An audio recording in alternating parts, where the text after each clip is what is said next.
Hey everyone, welcome back to my channel. I hope you guys are doing super well. So welcome to today's video. Today's video is just really sad. Like, I genuinely got emotional while doing the research for this case because anytime I do a true crime video that involves the death of a child, it's just absolutely heartbreaking because first of all, I don't understand how people can be so evil to take the life of an innocent baby. And second of all, it's just unfair that this little baby who had their entire life ahead of them just had to be put in such a terrible situation. And all this baby wanted was to be loved, and of course the parents just wanted their child to grow up and live a full life. So when someone just steps in and stops all of that from happening, it's really unfortunate. And I feel like baby killers are truly evil, like the worst kind of people ever. So it's a really sad case, and on top of that, it's also just really unfair because to a lot of people it's pretty obvious who did this, who committed this crime, who should have been charged for it, and who should be held accountable for doing this terrible thing. But unfortunately, this person was never charged for the murder of this young baby. So a lot of people get frustrated by this case. There's also some people that believe that this person didn't do it and that the true killer is still out there. So there is a lot of information to go over, and I really appreciate you guys for being here and for taking the time to listen to what happened to Nima Louise Carter. Real quick, before we get into it, I want to thank the sponsor of today's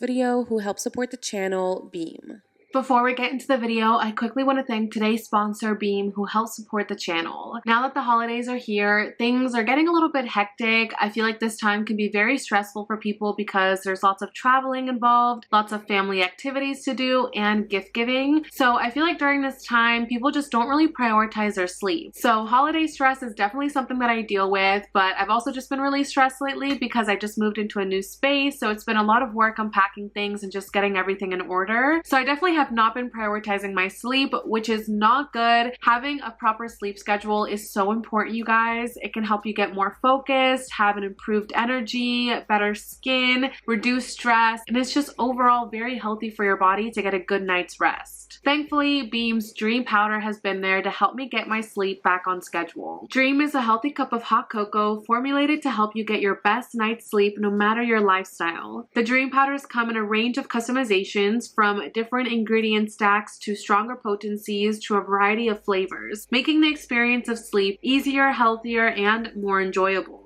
They offer a CBD version and a non-CBD version, which is the one that I'm taking. It includes ingredients such as magnesium, as well as melatonin, which is a compound that regulates the body's circadian rhythm, promoting restful sleep. Dream also comes in a variety of flavors, depending on whether you get the CBD version or the non-CBD version. For me, I can choose from original cinnamon cocoa, chocolate peanut butter, and mint chip. I will pour 1 to 2 scoops of the Dream Powder into a cup of hot milk or hot water, mix it in together, froth it up and get it nice and cozy, and then just sip it about 30 to 45 minutes before I go to bed. It tastes really good, and I just like having a hot cup of cocoa before bed. So you guys can shop my early access now and take advantage of Beam's biggest sale of the year by getting 50% off for a limited time when you click my link or scan the QR code on the screen and use code CYBER at checkout. Thank you again to Beam for sponsoring today's video.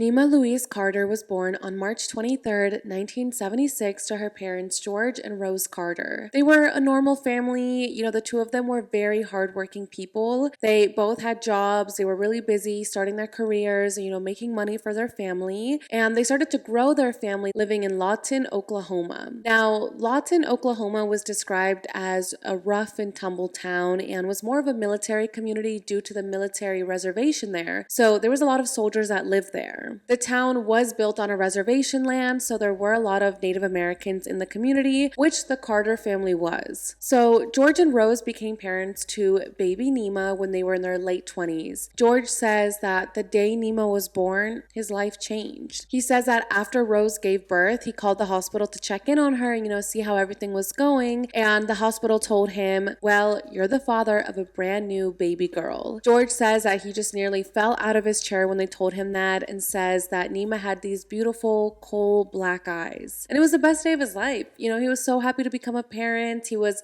in love with his wife, Rose, and this just seemed like the start of a beautiful chapter in their lives. George says that Nima was a very good baby. She was, quiet, but always very observant, and she also learned things really quickly. Both of them remember that when she was getting a little bit older, she had this cute little knack where she would take the kitchen drawers out, stack them up like stairs, and then she would climb up onto the counter and hide in the cabinets, and her parents would play a game of finding her, so in a way they would kind of play hide and seek together. All in all, everyone says that she was just such an adorable baby, and her parents loved her so much. Her grandma, Audrey Carter, said that she was a happy and perfect baby. Now, when George and Rose became parents, they were still pretty young. They were in their late 20s, so it's not like they were 35, 40 years old when they kind of had already settled down and lived their life. They kind of were just beginning to live their life when they gave birth to Nima. And yes, they were both really busy with full-time jobs and they were busy working and making money for the family. However, they still wanted to have time to be themselves, live their life, and have fun.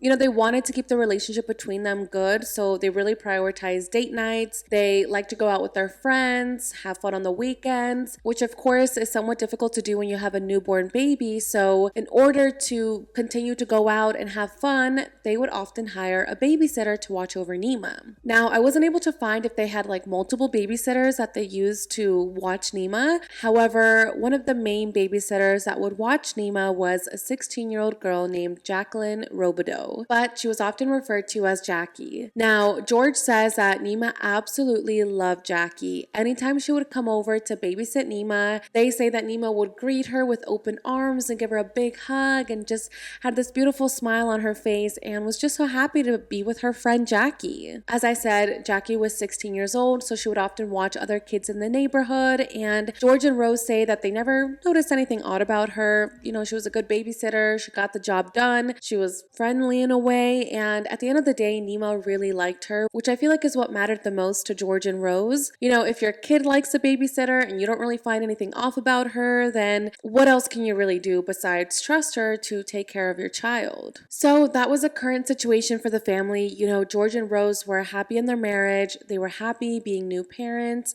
They were trying to balance their jobs, going out, still enjoying their youth, and everything seemed to be going well in the family. However, that would all change on Halloween night in 1977. That night, George and Rose put Nima to bed in their home that they had lived in for the past 18 months. Nima went to bed with her red t-shirt on, her diaper, a stuffed animal toy, a bottle, and her blanket at around 11 p.m. Shortly after putting her to bed, Nima began crying. Now, George and Rose would often let Nima cry herself to sleep. That way she could get used to sleeping on her own. They didn't really want to spoil her too much. If she cried, they didn't want to immediately run to her and just kind of comfort her, and that way anytime she cried, she knew that her parents would come and get her. They kind of just wanted to get her used to crying on her own, letting it all out, and then going to sleep afterwards all on her own without needing her parents' help. So that night, they let Nima cry herself to sleep and waited, just like they've done many other times. Eventually, Nima did stop crying and presumably fell asleep. Once that was over, George and Rose headed over to the living room and they fell asleep there. Now, I'm not sure why they fell asleep in the living room. Some people think that maybe they had gone out for Halloween night and were really tired and just fell asleep on the couch, or maybe they just wanted to have a sleepover in the living room. After everybody went to bed, a quiet night passed. The next morning, on November 1st, Rose went to go check in on 19-month-old Nima at around 7:30 in the morning. But when she walked into Nima's bedroom, she was met with an empty crib. Rose went out to George to ask if maybe he had seen Nima, because again, Nima would sometimes hide in the kitchen cabinets and, kind of play hide and seek. So George figured that maybe that's what was happening that morning. Maybe somehow Nima had gotten out of her crib, or, maybe Rose had let her out earlier that morning and now Nima was just kind of hiding around the house. So George wasn't really too worried, and he just told Rose, I haven't seen her, but maybe she's playing around the house. So Rose decided to kind of take a lap,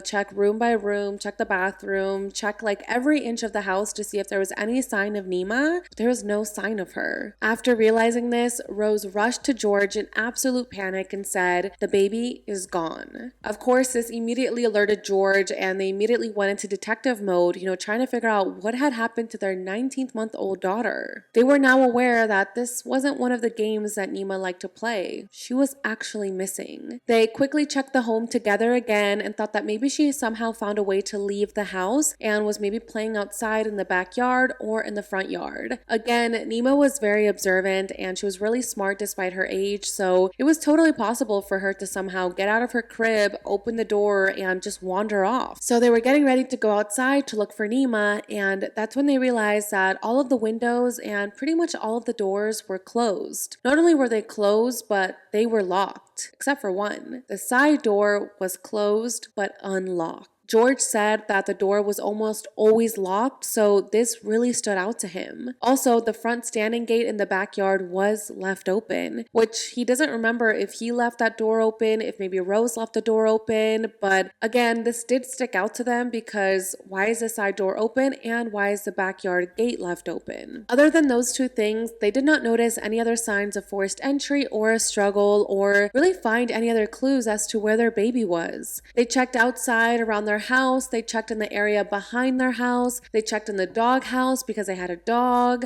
the garden. They just searched everywhere, but there was absolutely no sign of Nima. The pair just stood there wondering, what happened to our daughter? Like, where on earth is she? They just felt like Nima had literally vanished into thin air. George and Rose were freaking out that their baby was gone. They had no idea if she had wandered off by herself outside or if someone had taken her. So, because of this, they called the police as quickly as they could and they reported their 19-month-old daughter as missing. Police officers, detectives, and investigators quickly arrived to the home, and they also kind of did a search of the perimeter as well as searched all of the windows and the doors to see if there was any sign of a forced entry that maybe Rose and George had missed, but they agreed with Rose and George and said that there was no sign that anyone had forced any part of the house open. I mean, literally, the majority of the doors and the windows were locked except the side door. After realizing that there was no sign of a forced entry, this led investigators to believe that maybe the kidnapper was already inside the house. Perhaps they were even hiding in the closet in Nima's bedroom, waiting for her parents to fall asleep so that they could take her. As soon as Rose and George heard this, they agreed with this theory, which is just so eerie to think about. I mean, the kidnapper already being inside the house just waiting for the parents to fall asleep. It's such a frightening thing to imagine. And looking back at what happened the night before, how Nima was crying, George and the family feel, maybe she was crying because the kidnapper was taking her. It was definitely very frightening for the family to think that someone was inside their house while they slept and they just had no idea. So detectives and the family continue looking for Nima, but 2 days would pass without any signs or news of Nima's whereabouts. Her grandmother, Audrey, was actually offering a $500 reward for any information as to what happened to her granddaughter, and in an interview she said, quote, "I know it's not enough, but it's all the money I have. I hope we find her alive and someone is nice to her and not abusing her." Honestly, just reading that warmed my heart to know that that's all the money that the grandma had, $500, but still offered it to find answers as to what happened to her granddaughter. Just says how much the family loved Nima and how they were willing to do anything to find her. The family did speak to the news about Nima's disappearance, and they stated that Nima had a 1-inch scar below her lip, and they told people to be aware of that because, Nima was only 19 months old, so she's just a baby. I feel like babies all kind of look the same. I mean, of course, their hair color could be different, their eye color, things like that. But I feel like to most people, like babies kind of look the same. So that 1-inch scar below her lip could really differentiate Nima from other babies. Now, the family did think that maybe the kidnapper was already inside the room, but they were also thinking that maybe Nima had just wandered off by herself. George specifically said that maybe there was a, quote, slim chance of that happening. Again, she was a very curious baby. baby. She was pretty independent. She was very smart. So to the family, it's totally possible that she did just wander out of the house and she was maybe in the woods or had wandered off into someone else's property. I feel that might be the best case scenario, thinking that maybe she wandered out and was in the woods somewhere or was at someone's house or in someone's property, then having to think about someone abducting your daughter, potentially harming her. So I think that George was just holding on to any hope he had. 3 days after Nima disappeared, the police feared that the incoming harsh and very cold temperatures could be deathly for baby Nima. If in fact she was outside wandering by herself, stuck somewhere, maybe in a shed or in a car or just outside in general. The weather was going to get bad very quickly, so police knew that they had to work very fast to track Nima down. Nima's disappearance having anything to do with the sexual predator was a theory at the beginning. Maybe someone had spotted her at the park with her mom, maybe they had spotted her around town and decided that they were going to stalk her and then abduct her. So there was just a lot of theories as to who could have done this. And of course, like with any abduction, investigators usually look into the people closest to the victim, which in this case are Nima's parents. I mean, we've talked about a lot of cases where this happens, where a parent is the abductor or they accidentally killed the child, so now they're trying to play it off as if someone abducted them and trying to make it seem like, oh, we didn't do this. So of course detectives wanted to look into Nima's parents to see if maybe they did have something to do with this and they knew exactly where Nima was and she wasn't actually missing. Detectives just didn't know where else to look at this point. I mean, they had done door-to-door searches, they had done searches of surrounding areas, and they just hadn't found any clues as to what could have happened to her. So they started to focus their attention on Nima's parents. George and Rose were very cooperative with the police. They did what was asked of them. They answered any questions. They gave any information that detectives wanted. To them, it did not seem like the parents were hiding anything. They genuinely seemed distraught over the disappearance of their daughter, and after interviewing them and looking closer at them, detectives didn't feel like there was something deeper going on between the parents. A now retired detective who worked closely on Nima's case, named Cecile, said, quote, "Naturally, we called them in for questioning," referring to her parents. "They agreed to take lie detector tests and pass with flying colors." So since they passed their polygraph tests, and again, police just weren't getting the vibe that something else was going on, police determined that George and Rose did not have anything to do with the disappearance of their daughter Nima. After that, they went back to the drawing board to try to figure out who could have done this. The search parties for her continued, but again, there was just no sign of Nima. Investigators were pretty much back to square one. Their main question was,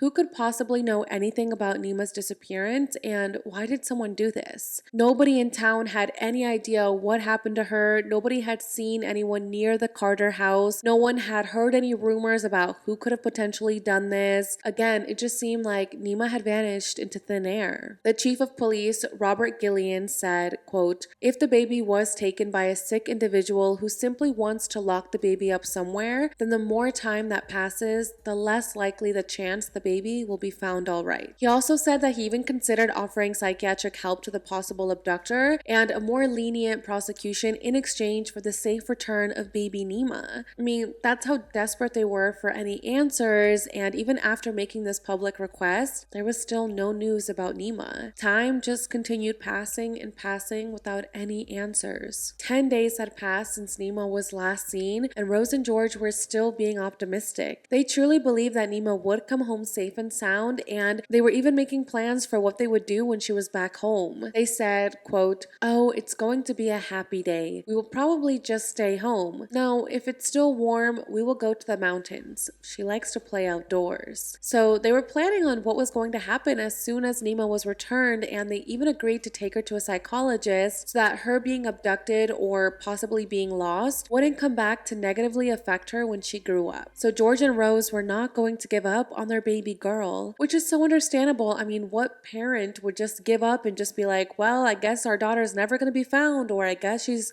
dead somewhere. A lot of people did criticize the parents for being so optimistic and talking about their plans of what they were going to do when Nima was returned. People felt that the family just wasn't accepting the reality of the situation and were just kind of telling themselves whatever they needed to hear to not believe that their daughter was most likely dead or maybe not coming back, which I feel like is a terrible thing to say and to even think about, because any parent or any family member would remain hopeful that their loved one was still okay. I really can't picture someone that would just accept that their loved one will never come back. And this is something I talked about in my video about Alison Bonilla, which I will link down below if you guys haven't seen yet. That was a video about a young woman who went missing, and her mom would continue to buy her daughter gifts and just clean her room and like did her laundry and just kept everything in order around the house and around her bedroom for the day that her daughter would finally return. And she kept buying her daughter all these gifts, you know, as a welcome present for her for the day that she would return. And people in the community were really judging her mom. They called her delusional. They called her crazy for thinking that her daughter was still alive after so much time. And the mom defended herself by saying, I mean, this is my baby girl. This is my daughter. How am I just going to sit back and just give up and just not even think that my daughter is returning? And I agree with that. So I don't think there was anything wrong with Rose and George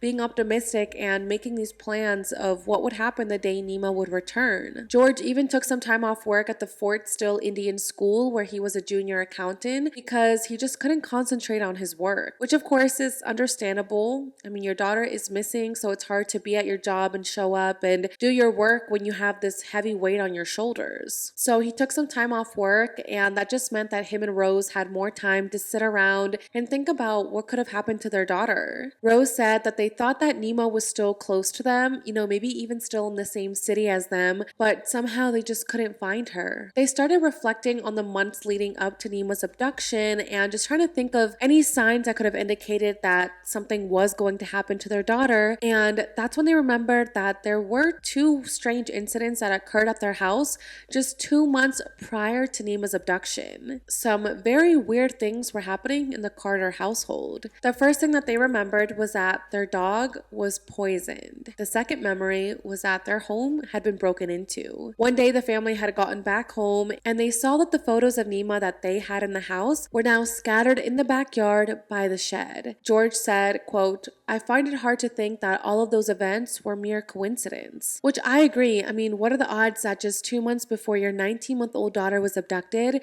your dog was poisoned and photos of Nima were scattered in your backyard? That is definitely a very odd thing, and George and Rose had reported that to the police, but I'm not really sure if they found out how the dog had been poisoned or how this person had broken into their house and gotten these photos of Nima. Now looking back at it, George and Rose truly feel like all of those events were connected. Maybe someone had been stalking the family since way before Halloween night. Maybe someone had been planning this for the past few months. Maybe their first step was to poison the dog. That way when they broke in and abducted Nima, the dog wouldn't be able to bark and alert the family of the intrusion. As for the photos scattered in the backyard, I don't really know what the idea was with that. Maybe they were trying to scare the family. Maybe it was like a sick thing in the abductor's head of like, I'm gonna break in and take her photos and scatter them in the backyard to scare the family and to make them, you know, realize that I'm coming to get her. It's just really creepy thinking about that, you know, about her photos in the backyard. I don't even know what my reaction would be if I had come home and seen that. So George and Rose remember all of these incidents and they go tell the police about this and about how they think that these incidents are connected, but police don't really agree with them. They actually rule out these incidents of having any relevance of that to Nima's disappearance, which I'm not sure why. I mean,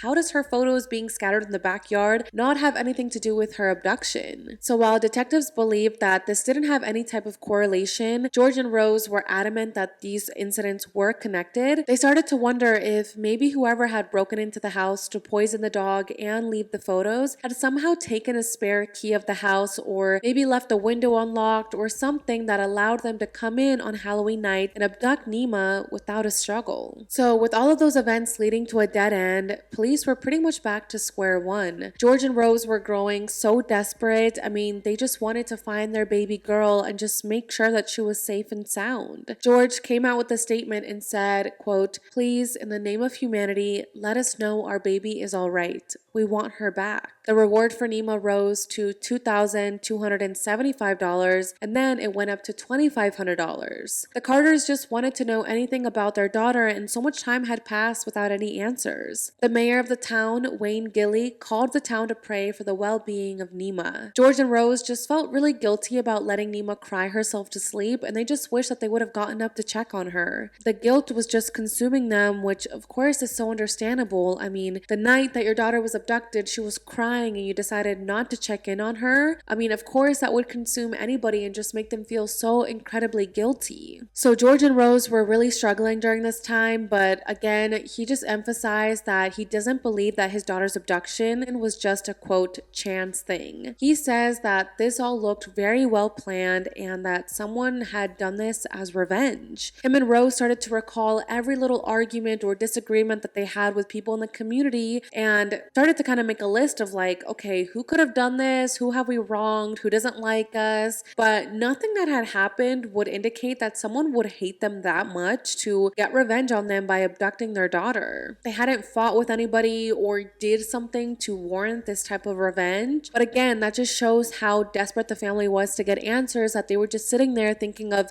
any possible scenario while they waited for police to give them an update. Again, despite not having any movement in the case, the couple did remain positive, and as even more time passed, they didn't grow bitter or angry to the police. George said that he knew the police were doing everything they could and were keeping him in the loop of the investigation, and that he understands that there just isn't that much for them to go off of anyways, which is why the investigation was taking so long. George said, quote, "I'm not angry at whoever had done this. I am not a policeman. I am not the courts. I don't care about any conviction. Whoever has her, call. Write us a letter. She needs her mother, her father, her grandmother, and everyone else as much as we need her." And then, unfortunately, a month after making this statement, 19-month-old Nima Louise Carter was found. George and Rose's nightmare became a reality. Nima's lifeless body had been found in a locked old refrigerator in an abandoned home only 4 blocks away from the family's house. Now, the way her body was found was because a group of kids who were playing and messing around in the abandoned home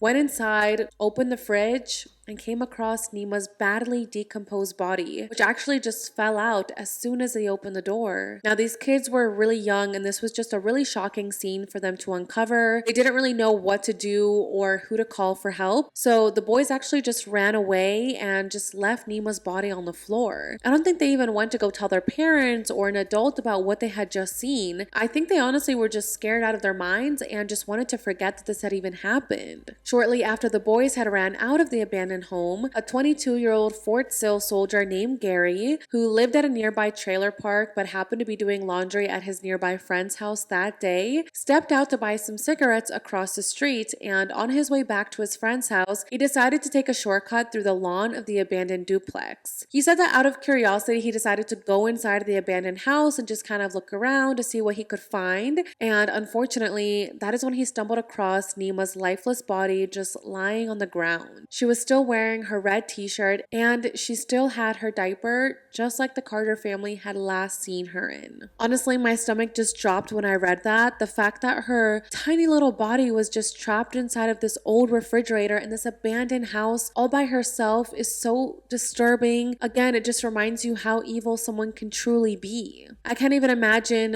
what was going through Gary's mind when he came across this. It's kind of crazy that something told him to go inside the house to look around, and because of that intuition, he found Nima's body. As soon as Gary discovered this, he called the police and told them about what he had seen. Detectives immediately arrived to the abandoned house, and a crowd quickly grew around the duplex. Now, this abandoned house was located on a main road, so it was pretty busy, and people passing by were stopping to see what was going on. I mean, there were detectives everywhere, there was like news stations, so of course everyone was curious as to what had happened in this abandoned house. Now, apparently, according to people in the community, this abandoned house was a magnet for kids. Kids love to go in there to hang out, to explore, to have fun. So it's not like people in this community were not aware of this abandoned house. I mean, it was a pretty common hangout spot. Now, what's really strange is that police had actually already searched for this duplex when Nima was first reported missing, which is crazy. This was during their door-to-door searches, and the first time that they checked the duplex, the fridge was wide open open, but nothing was inside it. The second time they searched it, the fridge was closed, but there wasn't any sign of a body. The third time, a police officer just kind of peeked in through the window and says that he does recall seeing the fridge door closed, but didn't see any signs of Nima. So it was really shocking for them to learn that Nima's body was found inside that fridge, since detectives had already looked there and saw that it was empty. This made them really confused as to when Nima's body was placed there and if the person that was responsible for this had already been questioned. Because Nima's body wasn't there the entire time, so that means that whoever had killed her was most likely hiding her body in their own home. So detectives did a door-to-door search of everybody in the neighborhood and everybody in the community. So when they knocked on this person's door, did this person have Nima's body in their house the entire time? It's definitely like a very eerie thing to think about, and maybe after detectives did their door-to-door, this person realized that they needed to get rid of Nima's body ASAP. So somehow they snuck into this abandoned house, figured that they would leave Nima's body in the fridge and just hope that maybe police wouldn't search there. It was just truly shocking for everybody to learn that Nima's body was found inside of a fridge. Once detectives cleared up the scene, her body was taken for an autopsy, and the only details released to the public was that Nima died of asphyxia shortly after being abducted. Her funeral was then held on Monday, November 28th, 1977, and several hundreds of friends and relatives attended this funeral. Nima's grandmother recalls the funeral and said that she remembers crying so much that everyone was just tired of how much they were crying, and they just couldn't help but think about the way that Nima had died. The grandmother said, if Nima were ill and died that way, she could live with that. But knowing that someone suffocated her in that refrigerator just causes so much pain to her and to everyone in the family. The pain the Carter family must have gone through during this time is just absolutely unimaginable. They lost their baby girl in such a brutal way and in such a cruel way. Who puts a 19-month-old baby inside a refrigerator to just leave them there to suffocate? It's just absolutely disgusting. Going back to the investigation, detectives knew that it was going to be difficult to collect evidence in the abandoned duplex because, again, this was like a very popular hangout spot, so many people had passed through. Kids used to go there, adults, animals would go through there, so evidence from the fridge or from any other items in the duplex wouldn't really give police any concrete evidence, since there was going to be a lot of DNA there, lots of people's fingerprints. It was just going to be hard to sort through everything to figure out who was actually the killer. Basically, everyone that had been through that duplex before was now a suspect. A woman did come forward and said that she saw a woman in the area where Nima was, and there was actually a composite sketch released of a 55-year-old woman who was about 5'4" with salt and pepper hair, a heavy build, dark rimmed glasses, several white spots on the right side of her face, and was believed to be driving a red car. Detectives put this out into the news to see if anybody could identify this woman, but unfortunately this tip did lead to a dead end, as the woman was actually a family member of the Carter family, and police immediately questioned her and then cleared her. Now, this woman says that she was trying to look for the Carter home to, go support them and,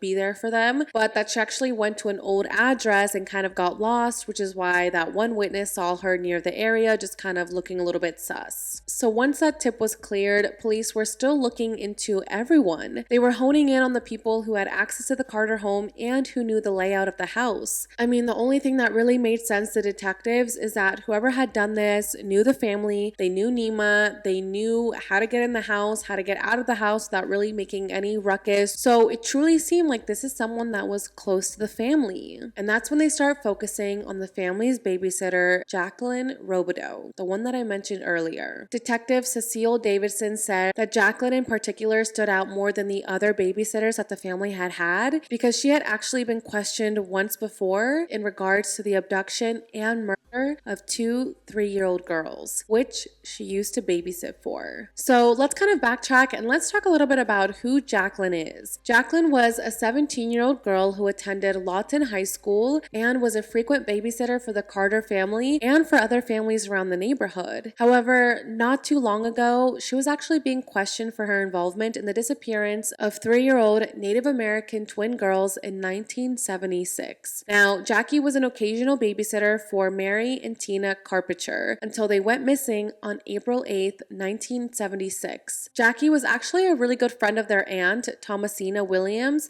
Since they actually attended the same high school together, Jackie would often go catch rides with Thomasina and they would go on outings together with the twins, which is how she got involved as their babysitter. Now, that day on April 8th, 1978, Mary and Tina were snatched in broad daylight from their grandmother's home. Tina later testified and said that they had been playing outside in the street in front of their home, but when their grandmother saw that they were playing outside by themselves, she told them to go back inside. Once back inside their grandmother's house, they were pretty much just watching TV, and their grandmother got a little bit distracted, and I think she left to another room and left the girls in the living room by themselves. Suddenly, Jackie, their babysitter, approached the front door, opened it, and told them, "Come on." Mary and Tina followed blindly at first with no hesitation or fear because this is their babysitter, Jackie, someone that they trust, someone that has watched over them, and on top of that, they're only 3 years old, so of course they're going to trust someone that they frequently see. So they started following Jackie, and that's when she led them inside an abandoned white house that was filled with broken furniture near some railroad tracks. This is when Mary and Tina started to get scared. At first they trusted Jackie, they felt safe around her, but now that they were inside this very creepy, dirty, and abandoned home, they started to get scared. Jackie ordered them to get inside an abandoned fridge that was there and told them that their aunt would be there later to let them out of the fridge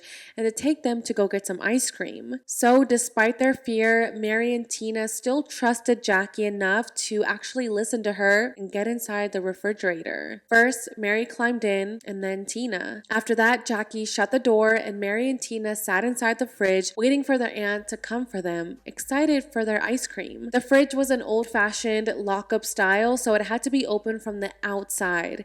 Not like the simple magnetic ones that we have today, where if you do somehow get stuck inside, you can easily just push it out and you'll be free. So Mary and Tina are waiting inside the refrigerator, but their aunt never shows up. 2 days end up passing, and there was still no sign of their aunt returning or any sign of Jackie returning or of anyone coming to get them. At this point, they were still inside the locked refrigerator and they were quickly running out of air. Mary and Tina were nearly suffocating in the fridge. Now, somehow Tina actually managed to find a little crack in the seal of the fridge, and she put her nose up to the crack, and there was barely any air coming from the crack, but it was still some type of airflow coming into her. Now, while Tina was able to use this crack to breathe a little bit, Mary was not. A lot of people wonder why Tina didn't share this with Mary, why they couldn't share this crack of air. But I mean, they were only 3 years old. And at this point, they had already been in the fridge for 2 days, so they were probably delirious. They hadn't had anything to drink, anything to eat. They were scared out of their mind. So maybe it just didn't occur to Tina to tell her sister to come and, breathe through this crack. Because again, they're only 3 years old.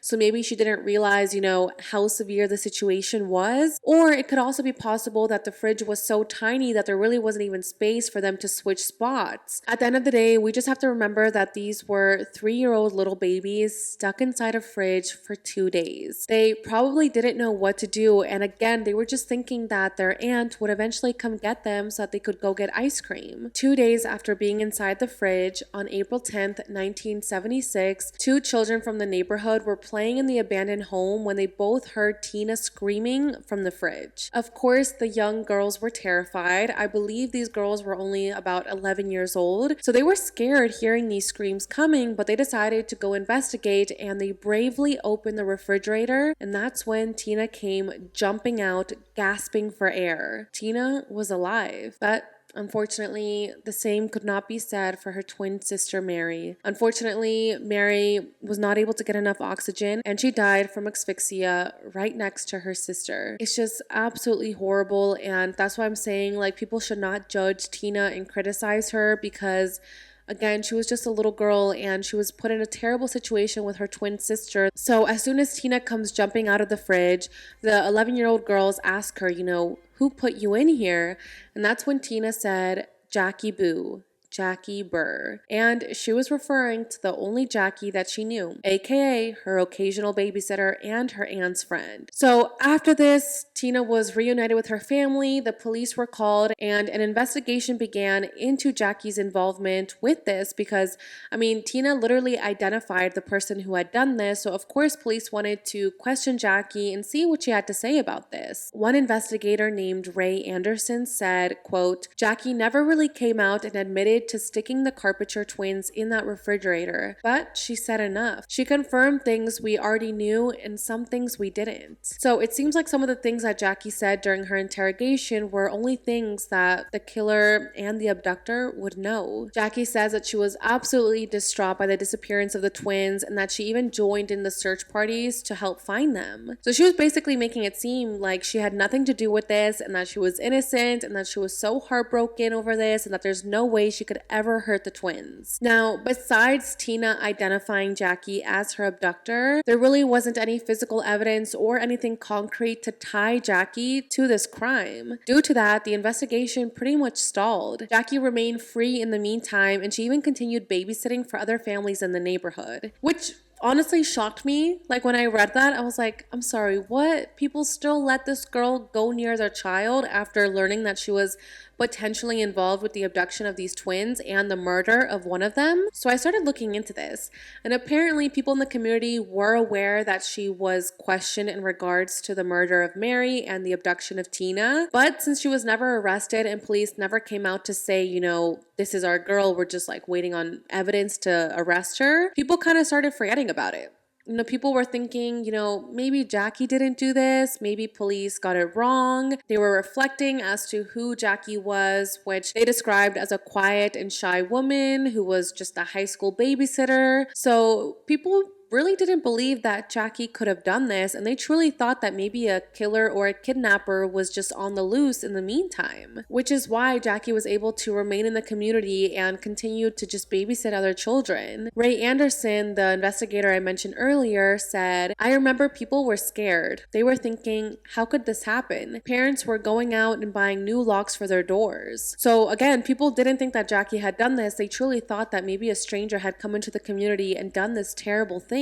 Now, during this time period where Jackie was free and still doing occasional babysitting jobs, in 1977, Jackie began babysitting for the Carter family. So, of course, Jackie was a trusted person to the Carters, and as I mentioned earlier, Nima absolutely loved her. They say that Nima would be so happy when Jackie would come babysit her and that she would just welcome her with open arms and just smiled so much with Jackie. The family said that Jackie had babysat Nima a total of 12 times before she disappeared. So that's just a little backstory on Jackie the babysitter and how she was literally questioned for the murder of one of the kids she used to babysit, as well as for the abduction of her twin, which is just absolutely shocking. The fact that she wasn't arrested, even though Tina literally said that it was her, is so disturbing, and I just cannot believe that people still hired her as a babysitter. So going back to Nima's investigation, detectives were starting to question whether Jackie had anything to do with Nima's disappearance. There was just a lot of similarities between the Carpenter case and Nima's case. What are the odds that another child that Jackie babysat was abducted and found inside an old refrigerator? Due to the similarities, detectives felt that that was enough to bring Jackie into the police station and question her. When she was taken in for questioning, she was quite surprised that detectives even brought her in, and was surprised at the fact that detectives thought that she would be capable of doing something like this. Detectives said that she was very quiet during the investigation and that she never looked you in the eyes, that her eyes were always looking somewhere else or looking at the ground. She would always get super close to telling you something critical, and then she would just back off. Detectives say that they were never able to get her to confess to abducting and killing Nima. They say that the frustrating part was that they also had no physical evidence. No fingerprints, no footprints, no hair, no blood, nothing. So it's kind of the same scenario in the Carpenter twin case. Despite there not being any concrete evidence to prove that Jackie had done this, detectives just could not get over the similarities. Jackie had access to both homes. She babysat for both children. The children were abducted from their homes. The children were American Indian. They were young. They were placed in old-fashioned, locked-up type refrigerators. They were found in abandoned homes. The children lived in the same neighborhood as Jackie. Jackie's home was walking distance from both families' home. She had gone to outings with the families, indicating that they were very familiar with her. There's just too many things stacked up against Jackie, but they just couldn't find any concrete evidence to prove that she had done this. Now, when detectives questioned Jackie about the similarities, she argued that the two cases were, quote, not distinctive enough so as to constitute a signature. Basically saying like, no, these cases are not similar at all. That's not like a MO or like a signature from a killer. Like, no. Detective Cecil Davidson did say that there was one thing that stuck out about Jackie's questioning that really made him scrunch up his eyebrows and believe that she did do this. So there was a convenience store about 200 to 300 feet away from the Carter home, and the clerk from that convenience store came out and said that they actually saw and spoke to Jackie very often because she would often go in there to, buy stuff. On the day of Nima's disappearance, so Halloween night, this clerk not only recalls seeing Jackie several times near the Carter home, but also recalls Jackie in the store saying a, quote, menacing comment about George Carter, Nima's father. Apparently, Jackie said that she was angry because George had asked her if she could babysit the night of Halloween. Jackie didn't really want to do this. She kind of wanted to go play bingo on Halloween night. I guess bingo was like a big thing that night. Like a lot of people in the community were going to go play this big bingo game. So Jackie wanted to go to that, but the fact that George wanted her to,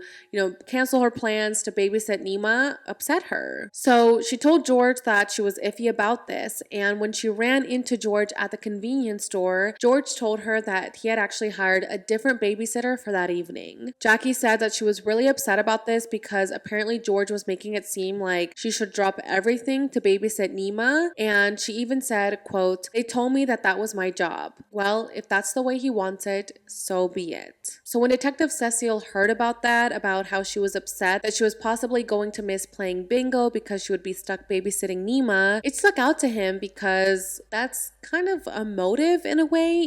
Maybe that made her so angry that she thought, okay, I'm gonna get revenge on them and abduct their daughter to kind of get back at them for first of all asking me to ditch my bingo plans to babysit your daughter, and then second of all for telling me that you hired a different babysitter and in a way replaced me. So that comment definitely rubbed Detective Cecil Davidson the wrong way. However, besides that comment, there really was no evidence tying Jackie to this. So due to that, she was released from questioning and that was it. Now, while Jackie was never charged for the murder of Nima Louise Carter, she was arrested for the murder of Mary Carpenter on October 19th, 1979. While prosecutors built their case against Jackie, she sat in prison on a $50,000 bail for more than 2 years. Then in 1981, there was actually a 4-week trial involving 64 witnesses, but it resulted in a mistrial because the jury was, quote, hopelessly deadlocked, and they just couldn't reach a verdict as to whether or not Jackie had actually done this. After that, her bond was actually reduced to only $5,000, so she was able to post bail and was released while the prosecutors built an even stronger case after her mistrial. Then in May of 1983, a new trial for Jackie began, and she was now 24 years old. This time, details from Nima's case were actually introduced to show that Jackie had a heinous behavior pattern. Prosecutors just wanted to show the jury that this was common for her. I mean, she had abducted Tina and Mary, put them inside a refrigerator, and then had also abducted Nima, put her inside a refrigerator, and just left her there to die. So to prosecutors, it definitely seemed like this was a pattern that Jackie had, and if she wasn't prosecuted for this and put behind bars, who knows if she would act on this again? Who knows if she would abduct someone else and commit this terrible, terrible crime once again? During the trial, there were more than 75 witnesses called to testify. There was just a lot of information to go over, so I won't go into every single detail of the trial because it's overwhelming, but I will go over some of the bigger testimonies. Let's start off with Jackie's grandmother, Winnie. She testified that Jackie would normally return home from school around 1:35 p.m. every single day, and she would stay home to watch TV and didn't really go out with friends or do anything besides going out for babysitting gigs. The day that the Carpenter twins disappeared, which was at around 2 p.m., the grandmother grandmother states that Jackie was indeed home at that time and that she was home the entire afternoon. After the grandmother testified, Jackie's mom, Cher, also testified the same thing, that Jackie was home the entire afternoon and that there was no way she could have left to abduct the Carpenter twins. So they testified on Jackie's behalf, but moving over to the prosecutor's side, they called 4 firemen to testify. These 4 firemen said that they had previously kept a close eye on Jackie because she would create these false fire alarms, and she would create these false fire alarms near the location where the Carpenter twins were found, and they also said that they would frequently see her walking around in the neighborhood. Now, prosecutors used the firemen to kind of argue against her defense's team's statements because, again, her grandmother and her mom had testified stating that Jackie would normally stay home all day long, that she would come home, watch TV, stay inside, and would only leave to go on babysitting gigs. Well, the testimony from the 4 firemen completely contradicts what the mom and grandmother are saying, since the firemen say that they used to see Jackie walk around the neighborhood all the time, that she would create false fire alarms, so it definitely does not seem that Jackie would just stay home all day. Now, Tina also testified, and by this time, she had already testified so many times, which meant that she had to relive this very traumatic moment over and over again, which is so upsetting because at this point, she's already told her family about this, she's already told detectives, she's already told investigators, she's already told,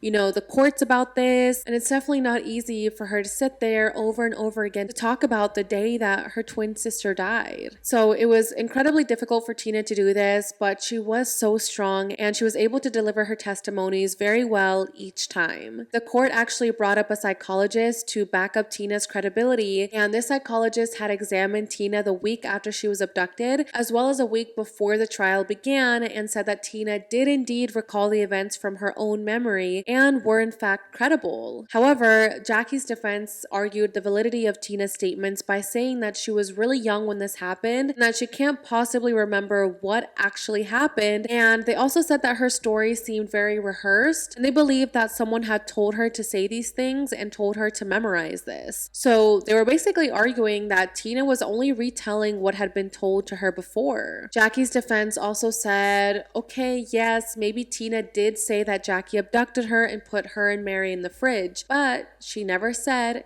Jackie Robideau. She only said Jackie. She actually meant to say Jackie Burnett. The reason that the defense is saying, oh no, she did not mean Jackie Robideau, she meant Jackie Burnett, is because the mother of the girls who rescued Tina, remember how I said 2 11-year-old girls had found her? Well, the girl's mom, Audine, testified and said that when the girls took Tina back to her house after rescuing her, Tina had told her that, quote, Jackie Burnett took her. Not just Jackie, not just Jackie Burr, but Jackie Burnett.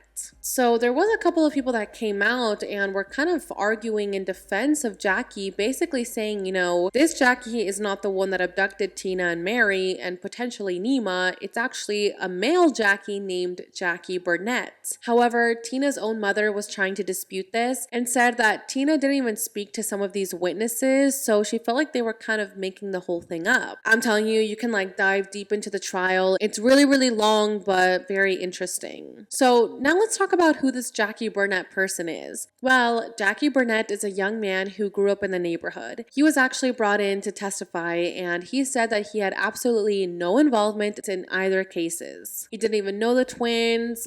He just really was adamant that he had nothing to do with this. To add to that, prosecutors argued that the only Jackie that the twins knew was Jackie Robideau, again, with her being friends with their aunt and also being their babysitter. One woman testified and said that she saw a young woman walking through the area where the twins were found. This young woman was wearing blue jeans, a checkered shirt, and had a slender figure and black hair. Another woman said that she saw a white woman with, quote, dishwasher blonde hair walking with twin Indian girls the day they disappeared between 12 p.m. and 3 p.m., which does match the time frame from when the Carpenter twins went missing. Now, this witness said that they were driving when they saw this, so they weren't able to get a good description of the woman walking with the twins. So there was just lots of sightings and testimony and statements for the jury to consider. I mean, this trial was definitely very overwhelming, and there was just so much information to go over. There was also very strong testimony regarding bite marks that were found on Tina's arms when she was found. The prosecution actually brought in 2 bite mark experts,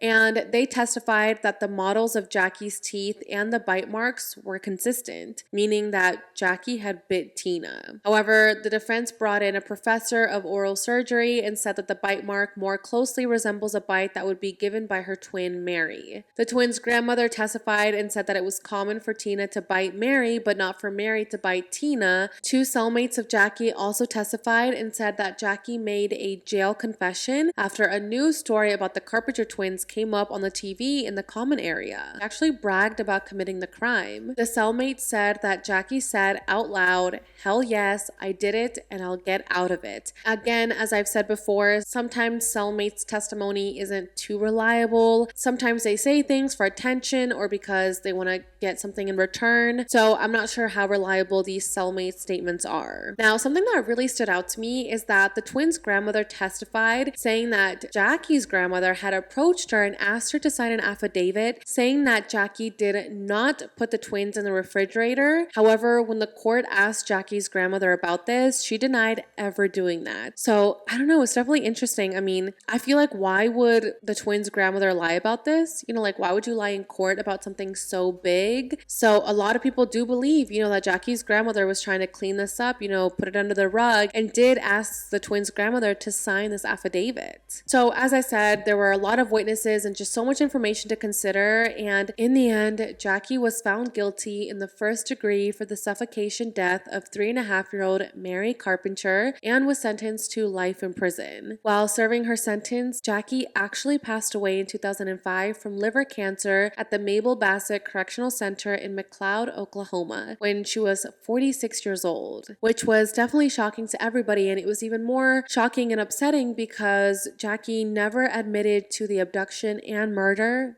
of Nima Louise Carter. To the day she died, she denied having anything to do with the involvement in Nima's abduction and murder, which of course upset so many people because she passed away without people actually learning the truth of Nima's case. To this day, in 2023, no one has been charged with the murder of Nima Louise Carter, which breaks my heart that so many years have passed by without justice, and I hope that she's resting in peace, and I just truly hope that one day she does get justice. What's really sad is that her mom, Rose Carter, passed away in 2000 without ever knowing who killed her baby girl. George is still alive today and says that the passage of time has definitely helped ease the pain he has, but he still has so many unanswered questions. He has to live with the fact that he doesn't know who murdered his baby. Even worse, that whoever did it, if it was Jackie or not, is maybe living a free life, thinking that they got away with this after so many years. He often wonders, was it someone we knew? Now, in regards to what the Carter family thinks about Jackie's connection to Nima's case, George says that he has doubts about this. He has doubts about whether or not Jackie was actually responsible for this. He specifically said, quote, "The Jackie we knew? No, it just doesn't add up. I never sensed that about her. Whenever Jackie came over, Nima would run up to her and give her a hug. But several years ago, I saw an interview with Jackie in the newspaper. She said that she was on drugs at that time in her life." George, as well as some other people, kind of take that as an indirect confession from Jackie, kind of insinuating like, yeah, I was on a lot of drugs during that time, so maybe I did do this, maybe I didn't. I don't know because I was on drugs and I don't remember. Who knows? A lot of people wonder,